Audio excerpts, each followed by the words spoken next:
اس family tree کو سمجھنے کے لیے ہمیں قریش قبائلی اتحاد کے دوسرے سردار عبد مناف بن قصی پہ جانا پڑے گا، جو 5ویں صدی عیسوی کے درمیانی ایام میں مکہ میں زندگی گزار رہے تھے۔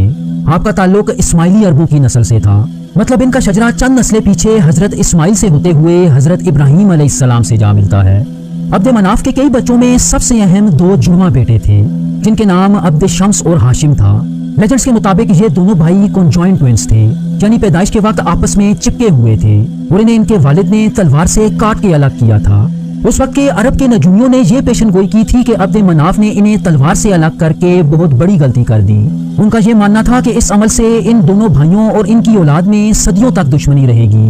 یہاں ایک بات واضح کر دی جائے کہ عبد مناف کے بیٹے ہاشم بنو ہاشم، جبکہ عبد شمس بنو امیہ کے جد امجد تھے۔ عبد مناف کے بعد ان کے بیٹے ہاشم قریش قبائلی اتحاد کے تیسرے سردار بنے، جنہیں خانہ کعبہ اور یہاں آنے والے زائرین کی دیکھ بھال کی ذمہ داری دی گئی، جبکہ ان کے بھائی عبد شمس کو قریش کی فوج کی قیادت سونپ دی گئی۔ یہی وجہ تھی کہ عبد شمس کی اولاد سیاسی اور عسکری طور پہ بہت مضبوط ہو گئی۔ عبد شمس کا ایک بیٹا امیہ ابن عبد شمس تھا، جس کے بارے میں اکثر مورخین یہ دعویٰ کرتے ہیں کہ یہ عبد شمس کا منہ بولا بیٹا تھا۔ امیہ ابن عبد شمس کو عرب تاریخ کا دھارا موڑ دینے والے قبیلے بنو امیہ کا جد امجد مانا جاتا ہے۔ ویورز، یہ وہ قبیلہ تھا جو ہر دور میں خاندان بنو ہاشم کے خلاف رہا۔ نبی پاک صلی اللہ علیہ وآلہ وسلم کے زمانے میں بنو امیہ کے لوگ آپ کی مخالفت کرنے میں سب سے آگے رہے، جس میں امیہ کا پوتا ابو سفیان سر فہرست تھا۔ اسی طرح حضرت علی کے خلاف جنگیں لڑنے والے شام کے اموی گورنر امیر معاویہ بھی بنو امیہ سے ہی تعلق رکھتے تھے، اور امام حسین کے خلاف کربلا میں فوج بھیجنے والا بدنام زمانہ یزید بھی اسی قبیلے سے تھا۔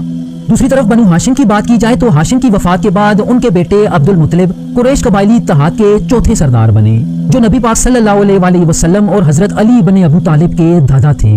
ان کی اتھارٹی کو چیلنج کرنے والا امیہ ابن عبد شمس کا بیٹا حرب تھا، جو خانہ کعبہ کی نگرانی اپنے انڈر لانا چاہتا تھا۔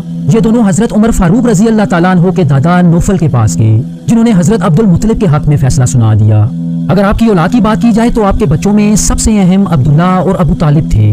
حضرت عبد المطلب کے انتقال کے بعد قریش قبائل کے 5ویں سردار ابو طالب بنے، اور جب نبی پاک صلی اللہ علیہ وآلہ وسلم نے اسلام کی تبلیغ شروع کی تو آپ ہمیشہ نبی پاک کے محافظ رہے اور ان پر آج تک نہ آنے دی۔ ان کا انتقال سن 619 صدی عیسوی میں لگ بھگ 80 سال کی عمر میں ہوا، کہ جب آپ صلی اللہ علیہ وآلہ وسلم کے مشن کو تقریباً 10 سال ہو چکے تھے۔ اس سال کو نبی پاک صلی اللہ علیہ وآلہ وسلم کے لیے غم کا سال کہا جاتا ہے، کیونکہ اسی سال آپ کی بیوی حضرت خدیجہ کا انتقال بھی ہوا تھا۔ ابو طالب کی